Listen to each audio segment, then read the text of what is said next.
You're listening to the Modern Life Mystic Woman podcast, hosted by Jen Neville and Taiha Lee. Modern Life Mystic Woman started as a conversation about writing, dreaming, dating, magic, God, tarot, astrology, and our mutual passion for consciously creating both spiritually fulfilling and totally luxurious lifestyles. We're all about living in alignment, being tapped in AF, and going all in on ascension. We're committed to intuition, inspiration, and creation. We are the bold and the spiritual, and we're moving cosmic mountains together.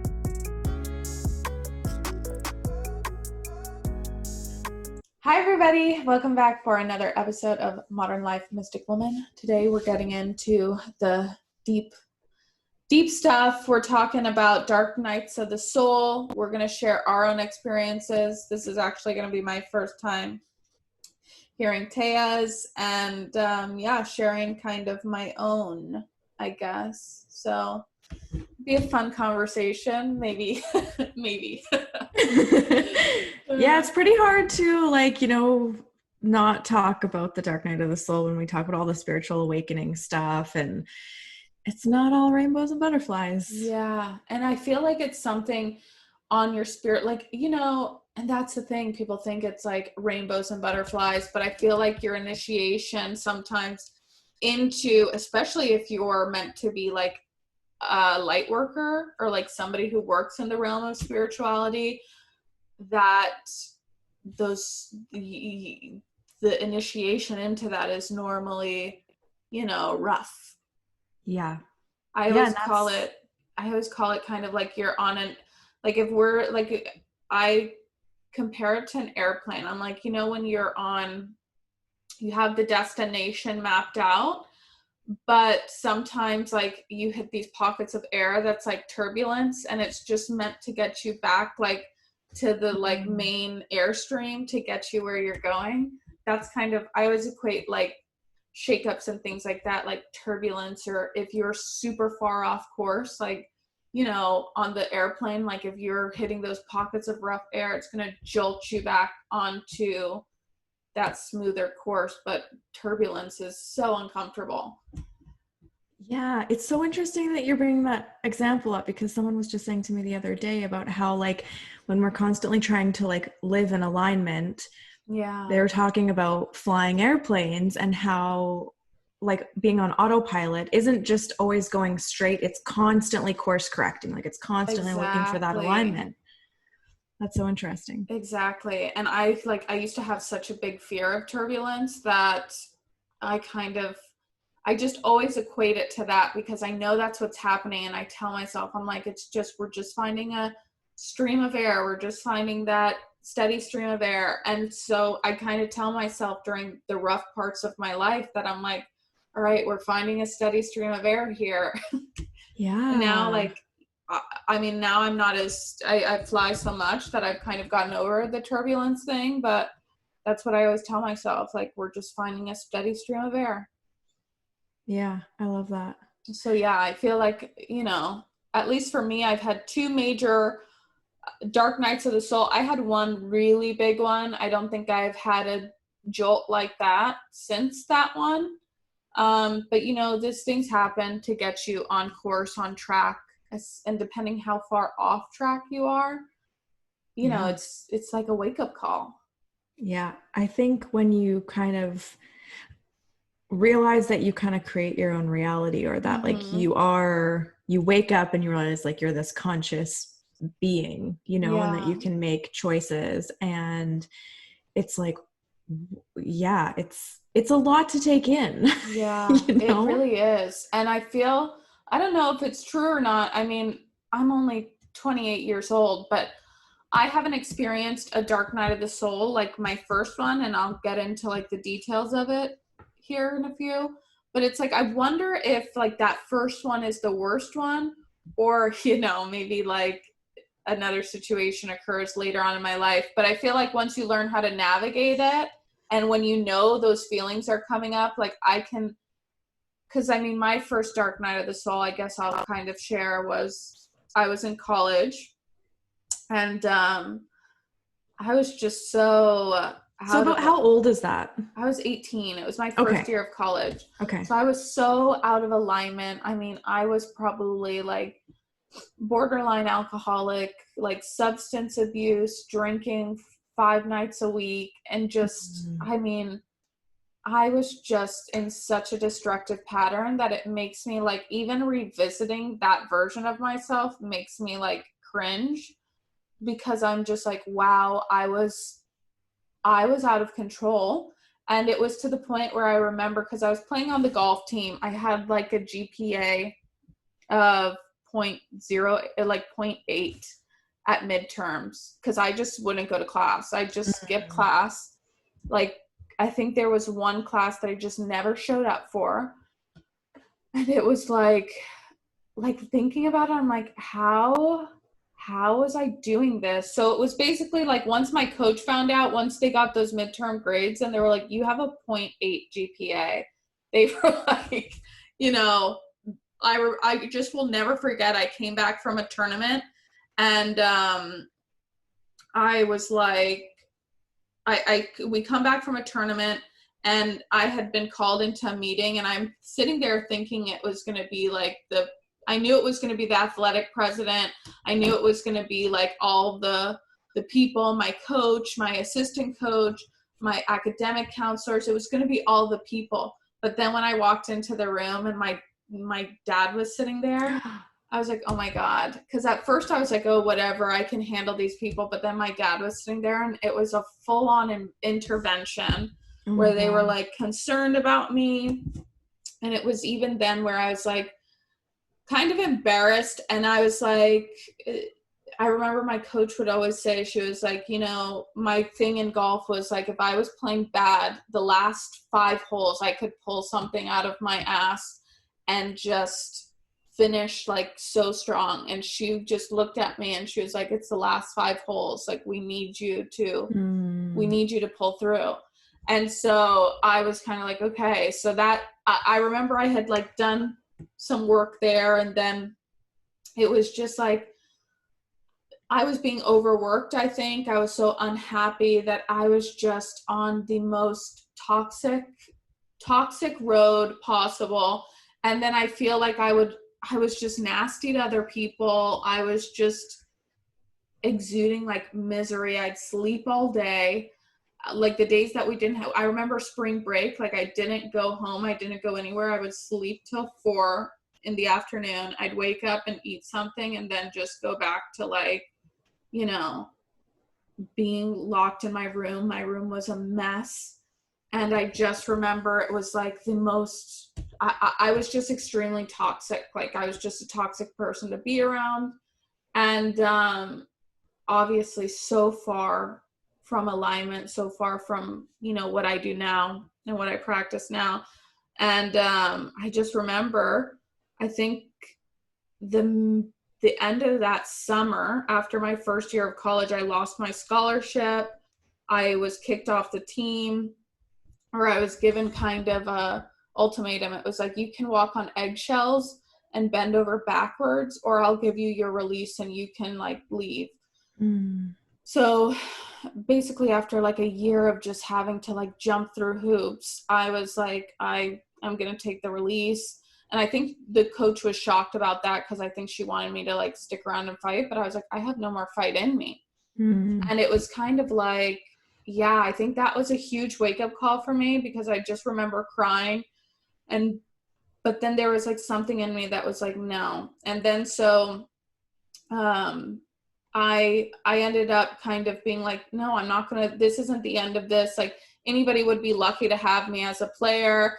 And from there, I sent a bunch of emails out, because I was like, I'm just going to try and transfer. And it was like this whole process, but it wound me up in New York, which was kind of the next phase of my journey, I feel like. And I just learned a lot of harsh lessons that year. One, because people hated me. Like, I was just not somebody people like to be around. I was like, apparently a vortex, like a black hole vortex.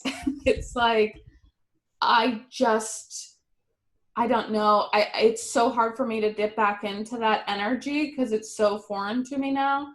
But I had a lot of harsh truths. I mean, I lost my scholarship. My parents were basically like, you know, kind of like thinking I'm like here like a fuck up. And then, yeah, like people didn't enjoy being around me. Like people, it was just like this toxic energy. So I don't know, it wasn't like this specific, like obviously it was like a slow crumbling of things, and it was like me constantly being like in arguments with people. And I just knew that when I went up to New York, because my parents told me, my dad was like, if you get kicked out of that school, then like you're done. Mm-hmm. You know, and I had like moments where I was like, I mean, I got into some like a really, really dark place there, like especially during that time frame that I was like holed up in the room, and like the room was a disaster. It was just kind of, it got dark there because there were parts of me that were like, you know, I wasn't even like wanting to be in this realm, let's just say, because I went through a really dark time. And I think a lot of it contributes to like the alcohol and stuff. And then when everything kind of got pulled out from under me, I just knew when I went up to New York, like I had to really reform myself. I couldn't go into New York being the same person I was. And, you know, it was a lot of like a process of rebuilding, but I definitely had that feeling like, and I think that's why like the 4 years of college, I was so emotionally detached from everything, because I was just kind of like, that first year just drained me. And so it was kind of relearning how to like be a relearning, or just like learning for the first time how to be like a human. I don't know. It was definitely, that was like my biggest dark night of the soul.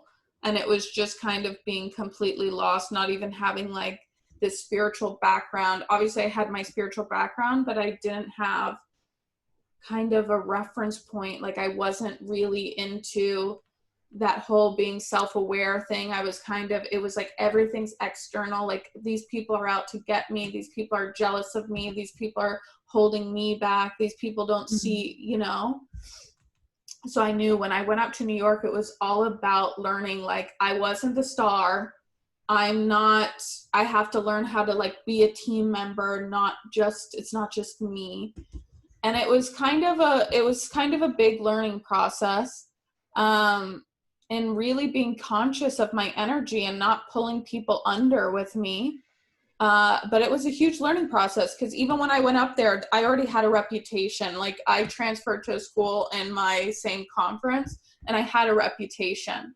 So I knew going up there, like I had to really like reform myself. And even like my teammates from the beginning at New York were kind of like, gosh, we don't even want this girl here.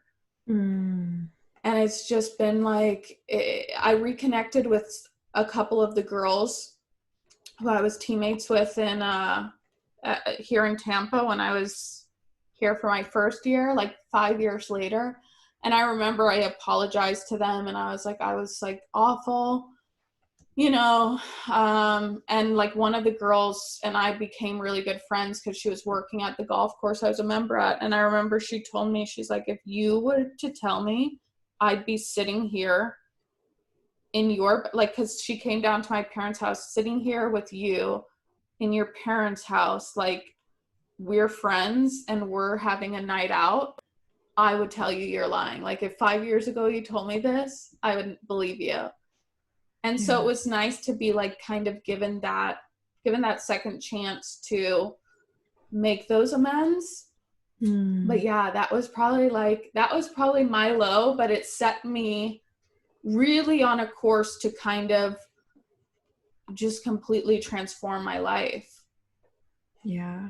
Do you think like part of it is like you just didn't want to be at college? Like, do you think, because I know like I feel like in America it's much more like that's just what you do after high school, where I think in Canada it's a little bit more. Yeah. And I was a young like 18 because I turned 18 while I was in college. So I was 17. I was like a year ahead of myself.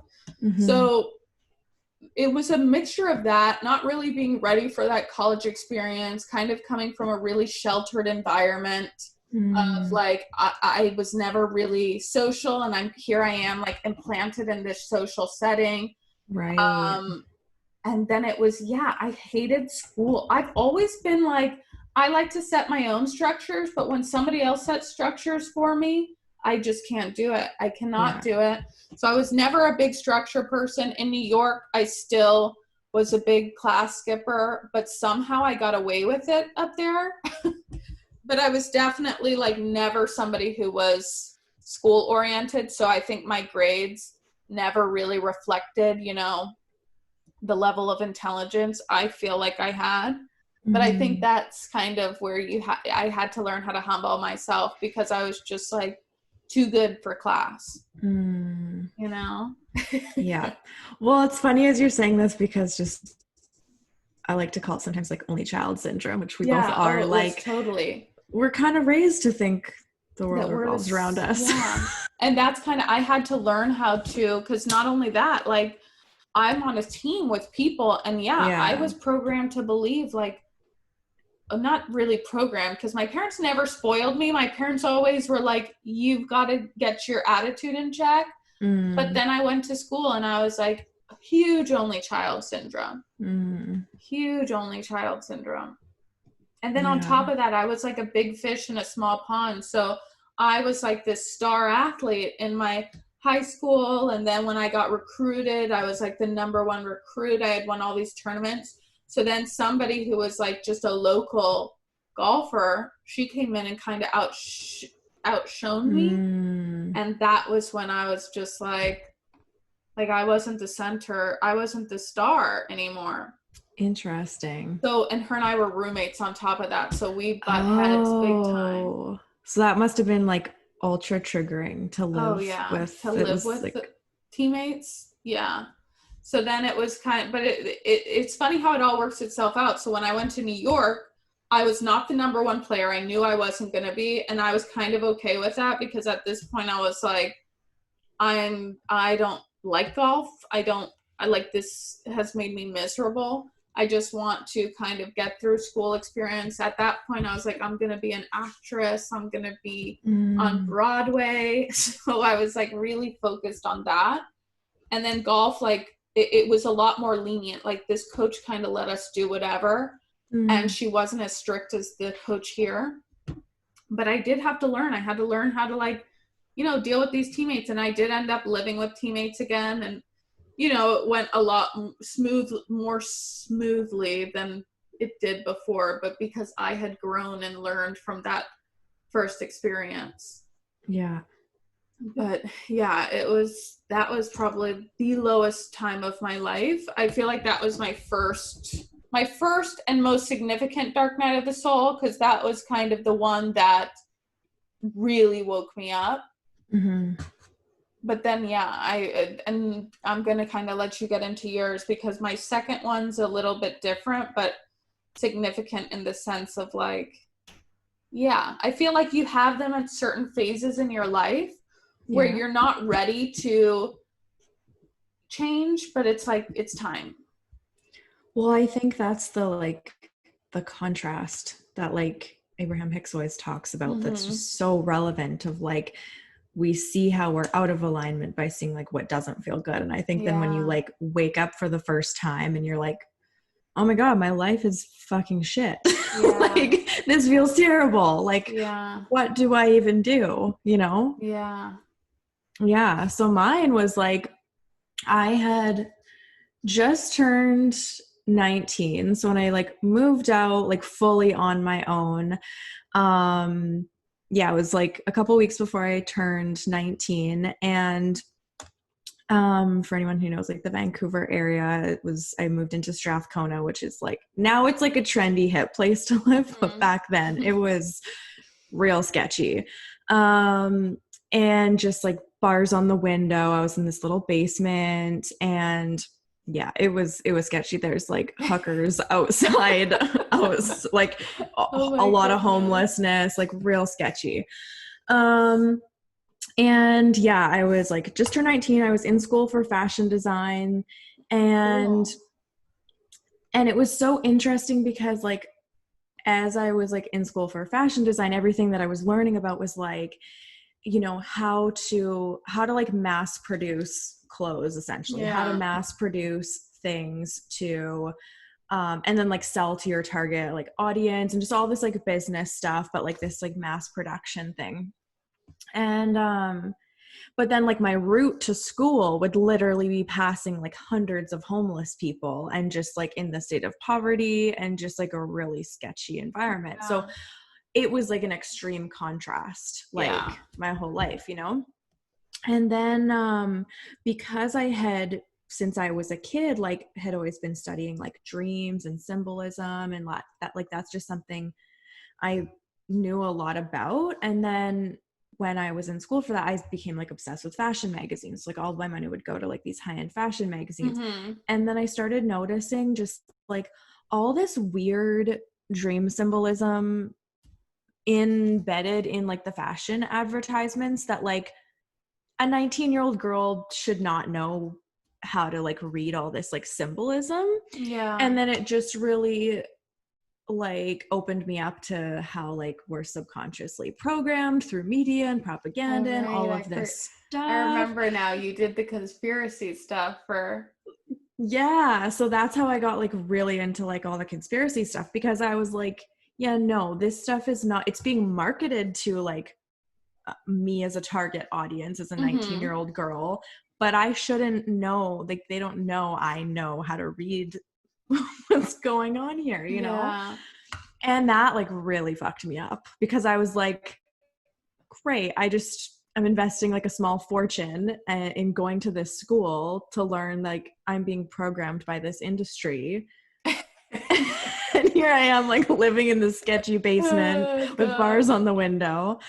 It was like I pretty much cried every night. Wow. And so I remember, and same thing. I didn't drink a lot at all, but I smoked a ton of weed. Like before school, after school, I worked at the same time. Like I was just, lots of weed. And I remember this. So I had one of my best friend at the time. She came out, and we're sitting on like the porch, and it was late at night. We're getting stoned, whatever. And I had just been in like a car accident maybe like 6 months before. That's why I had to like move closer to school to be in the city. And it wasn't like bad or anything, but my car was totaled. And then so I moved to the city, so I didn't need a car. And it was, so the exact same car that I had was parked on the street. And we were sitting there, and we were kind of like really like waking up to like, what is reality? Like, what is time? Just really like an existential kind of like awakening, you know? And just seeing this car parked on the street and thinking like, in another reality, like that could have been my car and I would have still lived here. Like, does that make sense? Like, it was this weird moment of like, these other timelines are possible. Like that could have been my reality. And anyway, I remember like that weekend so clearly. Like that was like major awakening. And just, so it was kind of this like dark night of the soul with all this like really heavy, like sketchy stuff going on, but then waking up. And and then what happened with that place one night, I remember like the next, and the guy who owned the house was like kind of sketchy, but I was young. It was like $400 a month because it was just like the sketchy place. And I remember like one morning I woke up and he had like sent me a text message being like, I think the house got broken into yesterday. Like, do you want to see if anything went missing? And the way, because my house was in the basement, it was kind of connected to this weird sort of storage garage situation, not with any cars, but just like, it could have been really easy for someone to just like come in my room from outside. And so then I start looking around like, oh no, like I think everything's fine. And then like halfway through the day, I realized my computer's gone. And I was like, oh my God, like what happened to my computer? And then so I told him, and then he like tells me I have to move out the next day. So then the next day he's like, oh, I decided that I'm gonna refurnish the basement. Like, you're going to have to move out. And so I was like, did this fucking guy break into my computer in like the middle of the night? Did he come in when I was sleeping? Like, what? Like, just so creepy. And so that was like, yeah, that was pretty sketchy. God. I actually lived in a basement too when I was in New York. It was like, there was like 4 bedrooms in the basement and she had them all rented out. So I had this little like cubby in the basement, but it was like $400 a month to live in New York. The like utilities were included. Yeah. But I just remember I was like, oh my God, it was like, I always laugh. I'm like, oh my God, do you remember when I lived in that little hole? Like, yeah. And I remember like, my mom like helped me because I had moved out of the dorms into this place. And I remember my mom came up to help me like move in and she was just looking there. And she's like, I'll never forget that day. She was like, holy shit, this girl's brave. It's funny because my mom helped me move into that place too. And she was like, yeah, like, did you ever watch that 70s show? Yeah. My mom's a really like creative and can like see like design and stuff. She's like, yeah, you can make it cool, like that 70s show basement. And then like, but looking back, I'm like, no, like that was fucking sketchy. Oh yeah. The like my basement days were I spent a year down there and it was just like anybody who came to visit me, they were like, this is where you stay. Like, it wasn't even a whole basement. Yeah. A room in a basement. And then there were like 4 other people down there. Like, I never really interacted with. I just come in and like go to my little room. Like, and it was probably the size of like half the size of this room. So it was enough for like a little full size bed. Okay. There was like a little dresser and like a little tiny closet. So it had to be like the size of like a normal person's bathroom. Oh my God. It was crazy. But like New York City. Right? Yeah. But I remember my mom, she was just like, when she went down there, she was like, oh my goodness. But yeah, like this is sad. Yeah. Yeah. I mean, like, I do feel like those things do build character. They do. And they're great stories. They are. Talking about like these timeline things, I'm like, imagine if like first if you were 19 then I would have been like 16. I'm like, imagine if 18-year-old me met like, it's just funny when you meet people at certain points in your life because like what if we would have met each other at like 20? Yeah. It'd be so different because we'd probably be like oh, who's that girl or something like like, you know, it's so curious to me how certain people come into your life the time that they do, you do. And it's kind of like, or when people come back from the past, like those people that I reconnected with after 5 years, it's like meeting a whole new person because I'm not the same girl I was when I was 18. But it's like you can form, and this is just me getting like deep and existential, like you can form these relationships with people. Like I'll always tell people, you know, because people will be like, oh my God, you're such a grandma. You never drink, you never go out. And I'll be like, I had a time where I was like really destructive. And I always think when I'm telling people this, like people who I formulate relationships with, I'm like, imagine if you would have met that version of me, like that version of me, we wouldn't be sitting here having a conversation. I remember even then, like a guy I had been seeing, and this was kind of another eye-opener for me. A guy I had been seeing, I was just so toxic, such a toxic person, to the point where I know like he was good friends with my roommates, and she was like, why didn't you come out for my birthday? And I remember seeing a text message from him. He was like, I just don't want to even be around her. Like, I don't want to be like, she's toxic or something. And I was just like, damn. I was so upset at the time, but now looking back at it, I'm like, that's true. Yeah. Like, that's probably true.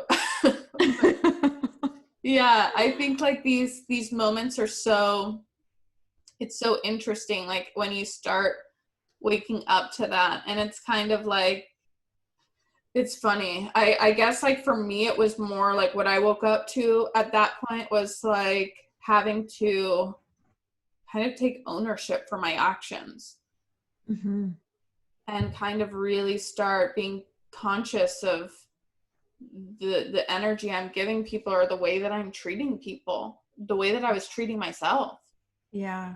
Well, that was the biggest eye-opener that I had during that time, when I kind of woke up that we create our reality, and then noticing where I was living, and like that was a product of something going on inside of me. And that was really the like beginning stages of like, which is oh, I get, yeah. Well, I was just gonna say, which is so funny now, because you live on these like nice properties, and you've been like, yeah, you've upgraded. And so I think like I'm just really realizing in this moment, just how pivotal and like important that experience was for me, because that has been so much of my process of manifesting and building faith, is very much like my home environment, which actually you made really clear when you did that chart for me about like, was it the Taurus in the 7th house or something? Taurus in the 7th house, and then like, or your Juno was in the 7th house. Something about just Eros like, was in the 7th house. There was a lot of like, you're needing you're very into stability. You need partnership, like material security, which is, I feel like on an ethereal level, that's totally fine. Oh, it was your vertexes in Taurus, so like your purpose in life is to ground yourself in the material world. Which like, looking back at it now, thinking about all the times like when, like even being reminded, like I forget that I lived in that little hole in the basement. It was bleak down there. It was really bleak, but it was like a place to sleep, and it really taught me a lot, because now I'm kind of like, I've already done the roughing it. Like I don't want to rough it. And it's kind of like, even living in a city like New York, I feel like you really learn how to, because I was then my next apartment, I was paying like $800 to live in, like, it was way better, because I'm so grateful that it wasn't that basement, but it was like $800 to live in like this tiny little apartment where I'm sharing a bathroom and there's no AC. It was just kind of night and day difference. And sometimes I see people that are kind of like, have just always lived in these like cushiony things. And I'm not saying like I didn't grow up without, cushion, but that basement. Sometimes I still have dreams that I'm down there and they're nightmares. Really? Because it had no windows. It had like a little like hole that you could peek out. And then it was just like, it was like being in a prison cell. And I was just, again, like, I think I would sleep on my teammate had a home and she lived with like 8 other girls, and I'd go sleep on their couch. Because it's more comfortable. I just never wanted to be down in that basement. I feel like you could use that as like a scene in one of your books of like some weird other dimension where you like have to share these cubbies or soul, like little cells with like other women. I know. With only a thing to peek out. I like didn't know the other girls either. So it wasn't kind of like, it was just like you'd come in, like there was this steep staircase you'd go down, and then there's this hallway, and then there's one bathroom, so we all shared a bathroom.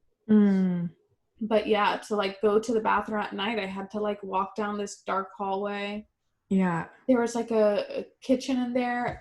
I'm like really painting the scene here, but it was a creepy little basement. But you know what? Utilities were included. Laundry was down there. So for me, that was a score for like 5. Cable was included. $500 a month. You can't find that in New York. No. And like the people back in Tampa are living in like these my apartment in Tampa at the time, like before I transferred, was like, I've got my own bathroom, I got a walk-in closet, all for like $525. And then this big room, utilities included, there's a pool, there's like pool parties. And then I'm in this like underground basement. But that's where I get like, it trips me out, because then I start thinking about these like alternate dimensions. Like, imagine me going and visiting that Jennifer and being like, right? Clean your room, girl. Because I know that place was a mess too. Yeah. Oh God, clean your room, pick up your clothes. So what was your second My second one was I was already out of school for a year and a half, and I met this guy. I think it's like, you know, he's the guy that set me on my path. And, you know, and I'm kind of writing a lot about it now. And it was like this summer fling that even now I'm like, God, if it would have just ended on the summer fling, like it would have just been this incredible summer that I had, you know? But of course, holding on to it. And then I manifested him back into my life. And then it was kind of just like one of those that tumultuous things where it's like, looking back, there were so many times where the universe was like, it's time to let this go. And then like, I remember I was holding on to it so much. I ran into him at a restaurant with another girl. I think that was like probably like the third thing that happened, but I remember I was in a rush. Like I was just always anxious. Like I was always anxious. I was in a rush to get to where he was one night because I was just pursuing it when it was like, you know, I should have been focused on me. And I got into a car accident. Like I rear-ended somebody. And it was like kind of a sticky little situation there because they ended up suing me. Oh my God. And this was after seeing him? No, this was on my way to see him. Oh, okay. And then like, you know, it was one thing piled on after another.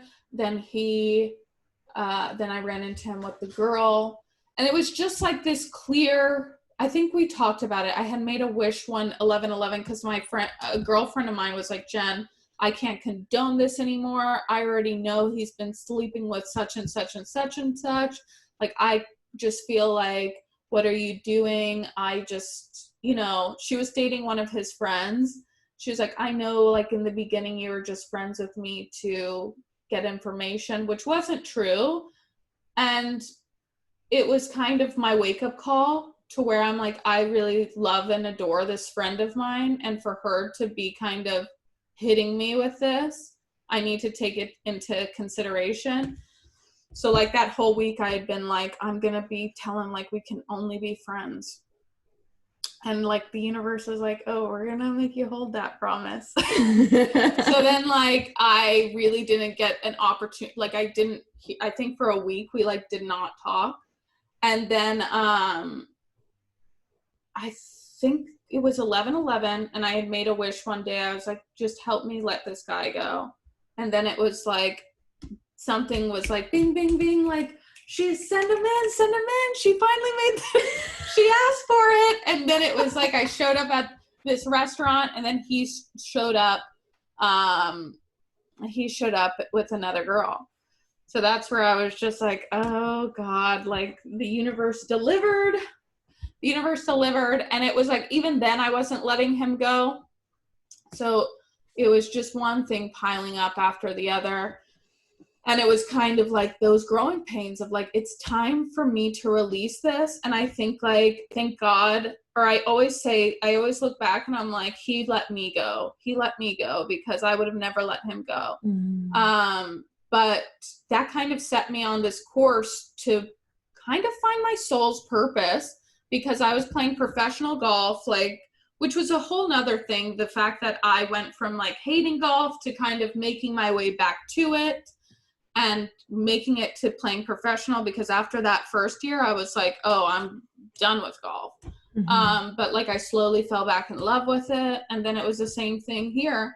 I'm starting to kind of, you know, question, like it was just getting to that point where it's like I'm so close to making my dreams happen, but yet it's all starting to crumble right in front of me. So it was that, and then me trying to put myself in this relationship, and it's like he's going through the same thing. So it was just this whole and I had gone through that unemotional phase of my life. This guy broke me wide open. So it was like those emotions were back, which I think that connection for, because I'm like, okay, that's what woke me up. But it was rough. It was rough because like that type of heartache is like, oh man, I wanted to hold on to that. And I feel like that's the first person I ever had those feelings for. So in my mind, I was thinking like, I'll never find this again. And I feel like that was the hardest part. And then having to watch him go be with somebody else, that was like 2 years of like agony. Yeah. And having to learn, and then like, but it just set me on a course because it kind of reflected back to me all the parts in my life where I'm unhappy, where I'm not living in my truth, and I'm not, so it was kind of the beginning of the ending of like a huge chapter in my life. Yeah. So that was my second one. Yeah. It's so easy to distract ourselves with thinking about someone else. Like I've done that so many times where it's like, I still do it. I know. So do I. It's like I have all these ambitions, but then I just like, oh, I'm just going to focus over here and forget about all the shit that I want to do. Yeah. It's like, well, I've been in a couple car accidents too. So every time I get in a car accident, my mom's like, you're not focused. You're somewhere else. You've let something come in and distract you. Because that was like, I was so distracted when I got into that one accident. Yeah. Oh, but then I just got into like, within 2 years, I got into like 3 car accidents. Oh my God. Yeah. So I was just like, and they were all my fault. Oh my God. Yeah, it was not good. Not good. Wow. Were they all like the same kind of accident? That I rear-ended them? Yeah. So there was one where there was 2 that were like really my fault. I was at a traffic light and like my leg twitched and it just went right in and I rear-ended 2 in a row. So I was just like, oh shit. And then like you hit the one car and then it hit the car in front. Yeah. And then the girl in front of me was crying. She's like, oh my God. I'm like, girl, don't worry. This is all my fault. And she's like sobbing. And I was just like, this isn't my first rodeo. I know what we're doing here. Pull out your license. Like, we're calling the police. It was just kind of like, then this third one, honestly, I don't think it was my fault. I was driving, or it was just sucked because it was a rental car and I was up in New York City driving. And it's like a car came from the 3rd lane to get off the exit that was like 500 feet away and just sideswiped me. Oh. Yeah. So I was just like, okay, what's the lesson here? Like I thought I overcame these car accident things. Interesting. Yeah, so that was, now I'm kind of really cautious with the driving. Yeah.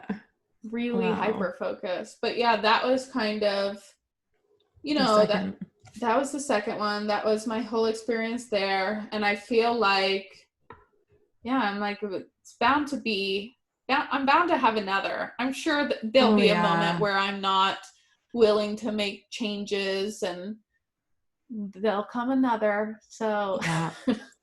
I think too, there are times that come up where it's like time to course correct, and it just slaps you across the face. Well, and especially kind of in your case, because I know one of yours is probably going to be, when you had to, like, I could get hit with one. Maybe I'm supposed to be somewhere in my life at a certain time. Like maybe I'm supposed to move and I get hit with a situation, kind of like what you went through, that there's no control over it.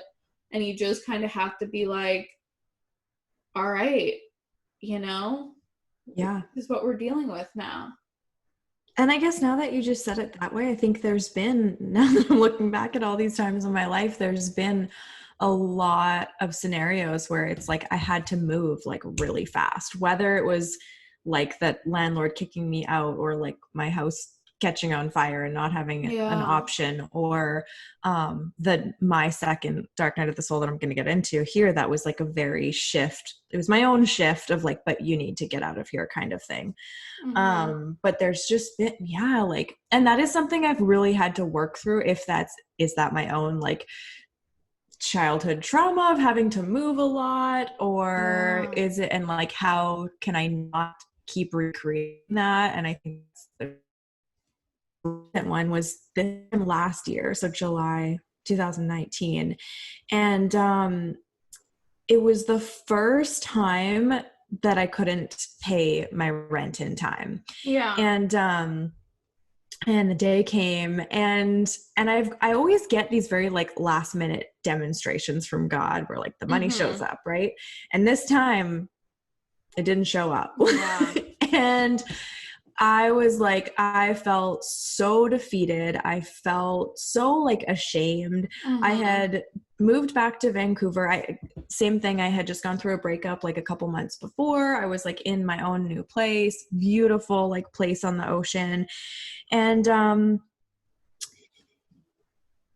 yeah, I just remember this moment where like, and I was like, okay, there's something that I'm not seeing. If I'm at this point in my life and I couldn't pay my rent, like something's off. Like there's something I need to look at. And I definitely wasn't smoking as much weed as I did in the past, but I still smoked regularly. Yeah. And that was like the last time that I smoked weed. I was like, you know what? I just need to and I had been starting to do a lot of mirror work, and I was like, I'm just willing to look at everything. Like there's nothing that I don't want to face. And, so I was just got to a point where I was like, if this is showing up in my reality, like there's another layer that I need to face here, whatever that is. I'm willing to look at everything. And I had started doing like a Kundalini practice kind of during that time. And it felt like the volume was just like being turned up on kind of my abilities. And also in Vancouver during that time, there's this thing called Celebration of Lights, where it's like every week or every 2 weeks, there's like a huge firework thing. And it's like tens of thousands of people come to the beach to watch all these fireworks, which is literally right outside my building. So all of the apartments on the beach, like all get like fenced off so people don't come in. There's just like, it was kind of extreme. So that was going on during this time. There was literally like I spent 3 days naked in my apartment. Like not even, I was just like, I am just almost like rebirthing myself. I was just like, I'm not even kidding. And I was like, it was bad, because I was like, I moved back out to Vancouver to like expand my business. I really wanted to bring more, like do more women's circles, like in person, like expand what I was doing, like in the city, be more like in person, local. And I had the space for it. My apartment was beautifully decorated. It was the perfect environment, like everything. But I felt like shit. And it was such one of those moments where it's kind of like you've gotten everything you think you wanted, but you don't feel the way you want to feel, you know? Yeah. How old were you? This was just last year. So I was 31. Wow. Yeah. And so I had just signed a 1-year lease, like a month and a half, 2 months before this happened. And I was just so unhappy. I was so unhappy, like the noise in the city, even being in a good area in the city, but just the noise. And I was just like, I couldn't go on the bus anymore. It was just too stimulating. Like it was terrible. And I remember like one of these days, just like being naked in my apartment, letting myself be like rebirthed or something. The one thing I knew, because I hadn't been this depressed in a really long time. Like I was depressed. And I was like, I know the one cure for me of like getting out of a depression is following my curiosity. Yeah. And that's just like a way I've found that I can like spiral out of like that depression. And it doesn't have to make sense. And I remember sitting on the couch and being like, I just want to look on Craigslist and just like look at places on the island to live. Yeah. And in my conscious mind, I was like, that's ridiculous. That doesn't make any sense. You just signed a 1-year lease. You just finished decorating this beautiful apartment. Like it's perfect here. Like all the reasons why I shouldn't do that. Yeah. But it just gave me this little sliver of like curiosity just to see what was out there. And yeah, I did that. And then it was like within a couple weeks, yeah, I came over here for a visit, like for like a weekend trip away. And then I was like, whoa, yeah, I'm supposed to be here. I'd wanted to move here for like a decade, but I had just always been in relationships with men who that wasn't an option with. And it was the first time in my life where I realized like, oh my God, like I'm single. I get to make this decision just for me. And yeah, it was like then within a month, like everything worked out, and I moved here, and then like money showed up and kind of like things went in place. But that was like a really, especially being like right in the middle of summer and I couldn't even leave the house and didn't want to be around people. And yeah, that was, yeah, I mean, that was a year ago. And I guess like to see like the contrast, I think sometimes though those things happen to like course correct, you know, and it led me here on track. It's so true. And it's so interesting because I'm kind of like, even how you said it all fell into place. Like when I made the decision on New York and everybody told me not to go, it just all fell into place. Like, because I was going to have to break my lease unless I found a subletter, and I found a subletter, and she ended up being on the, because I live with cross country girls, she ended up being on the cross country team. So and she was a transfer. So it all kind of fell into place. Everything just worked so effortlessly. And it's interesting because my second situation, I kind of really got into like my Kundalini awakening after, because I started doing yoga, I started doing Reiki, and I really kind of like threw myself into that after that kind of relationship, dark night of the soul, because at that point I was like, okay, I need to find a way to feel better.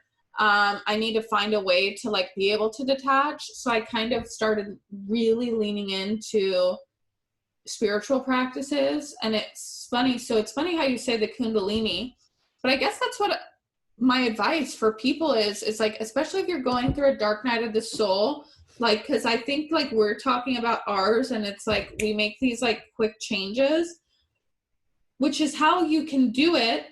I mean, granted, there were some like really rock bottom moments, but it's like, I see a lot of people who never get out of that rock bottom because they're not willing to. I love that you said like, follow their curiosities. You know, when people tell me, that's kind of like, I never use the term depressed because, you know, I've been there, and I always feel like my saying with depression is like, that's my soul's longing to like expand, and I'm not letting it.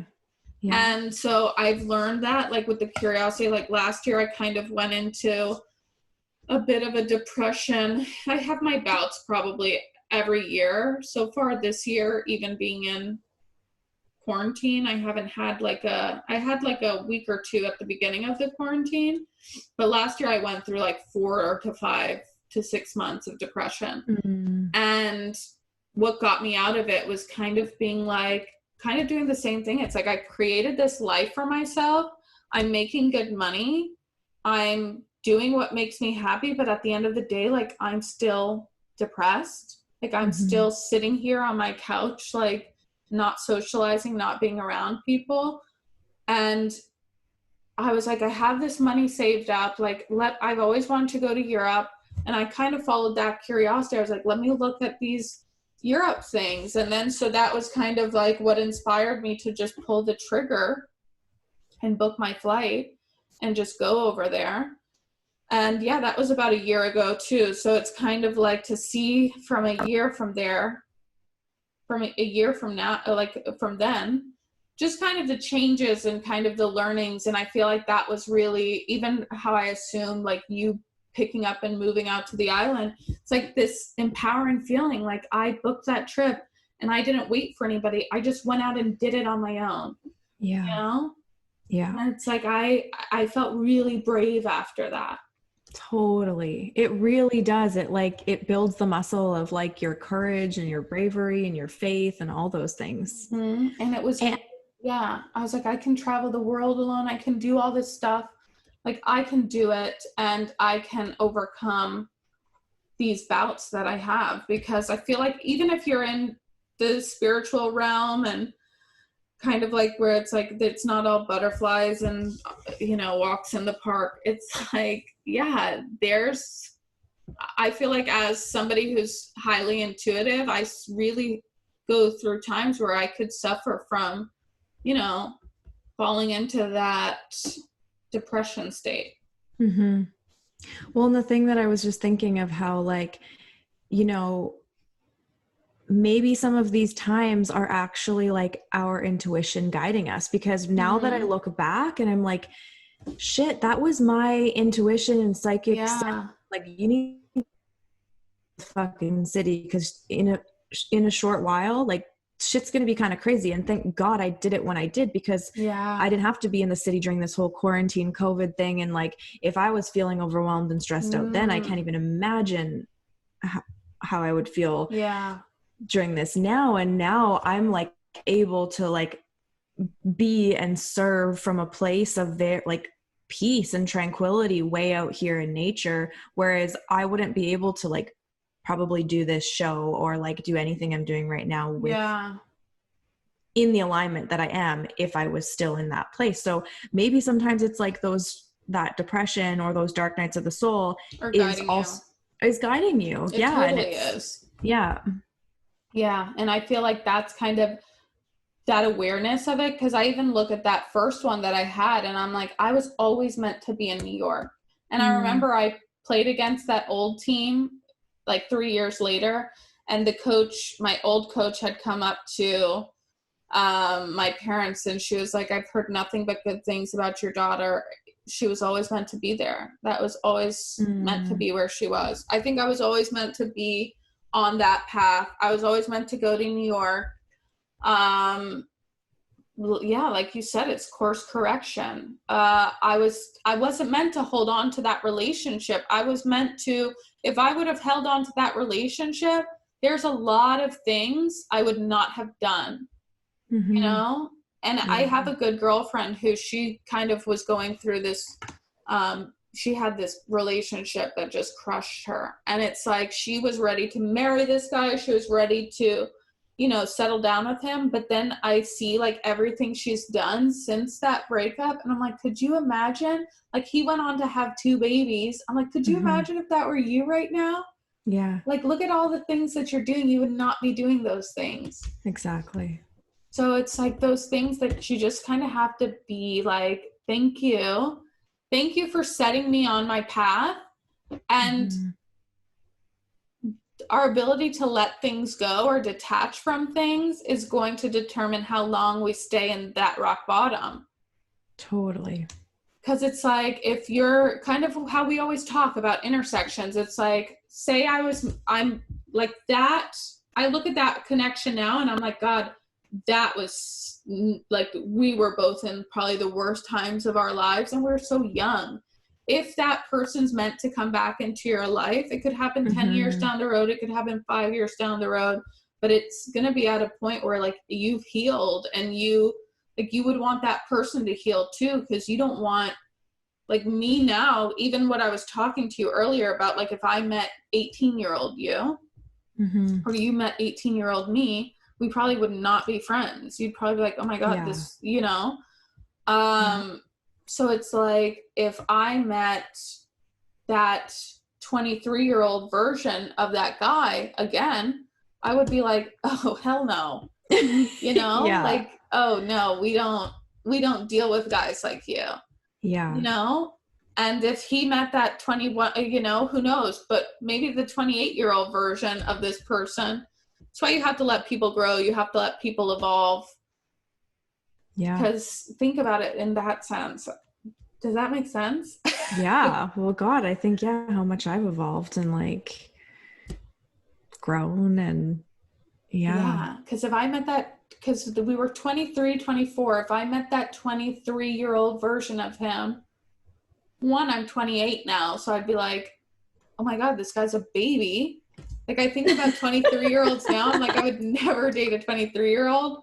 But then at the same time, I'm like, if I were to find that guy and he were to treat me the way he did, then I would be like, no. Yeah. Well, I think like I think everyone's a mirror of where you are in that moment, you know? So it's like, that doesn't mean they'd be a mirror of you now. And I think that's why it is so important to let those past people go, because it's like, because they don't exist anymore. They literally don't exist anymore. And especially if you're really committed to like living this faithful sort of spiritual life and, you know, create your own reality, you won't, like, those people won't even energetically be like aligned, able to come back into your life. So it's almost like you're driving yourself crazy, because it's like, I think like all of the like etheric forces are actually keeping them away. Like it's just like magnets that are no longer even. And that's essentially what I mean by like, when I say, if I were to meet him again, that 23-year-old, because I don't know him now, I don't know what evolution he's gone through, but if I were to meet this version of him that I have in my head now, he wouldn't even be an energetic match for me, because I've evolved and grown so much since then that I would not, some of those behaviors that I tolerated then because he was a mirror for me, I would be like, oh, no, I'd probably be like, oh, nice to meet you. Good day, sir. Like, yeah. Well, it's kind of the exact same thing you're saying about the guy is the same thing about like these sketchy apartments that we've lived in. Like there's just no way we would live there. No, it would not even be on like our radar. Like, no, I'm not even going to entertain I wouldn't even that. be looking at Craigslist there. No. I don't look on Craigslist ever, but even in college, I always found my apartments on Craigslist, which now I'm like, oh my God, how sketchy. Like I found all my apartments on Craigslist. I'm like, oh, no wonder I lived in the sketchiest places. But yeah, I think it's so funny to think about it like that. And it's kind of, I guess, you know, we're both so obsessed with that whole time travel aspect that it's so interesting to think about those things. And then, people spend time manifesting this version you have in your head of somebody and how they treated you at that point in your life. And I don't even know how to put words to this, because I'm like, but you're not even I'm not even that girl anymore. So there's no way that him and I would be able to link up. No. Because I don't know who he is. I don't know who he is now. Yeah. So, like and it doesn't give the opportunity for that version to, I don't know, reappear or whatever, whether you're like destined past, if we want to talk about destiny and all those things, like if something's meant to be, if somebody's meant to, because I've had like connections with people, like friendships that I would never know that I'd run into these people again in my life. So you never know. Yeah. And I think that's where it's just like surrendering and letting go and you know, and allowing things to flow. I do think, because I was thinking about it, and I think we talked about this in kind of one episode about how that was a connection that I haven't been able to let go, but I keep creating like these books and things, or these like writing, like inspiration. And I'm like, God, until I write that book, I'm not going to be able to let him go, because I think that's his purpose, like to serve as like a creative muse to help me write that book that I want to write. And then I can finally be free of this version. And sometimes that's like, I think we talk a lot about that as well, taking emotions, taking these periods of our lives and like alchemizing them into something, to art or something beautiful. So well, this has been a fun episode. This has been fun. This has been great. So hopefully those of you who are listening don't feel as alone on your dark nights of the soul, knowing that we've been there too. And never hesitate to reach out if you want some energy reading, guidance, mentoring. We've definitely been there. So we look forward to hearing from you, and we'll catch you next time. Bye. Thank you so much for listening. Be sure to follow us over on Instagram at Modern Life Mystic Woman, where we're sharing inspirational writing and magical lifestyle tips on the daily. And if you loved this show, let us know. Subscribe, comment, shoot us a DM, whatever your style, and make sure to share it with all your spiritual besties. See you next time.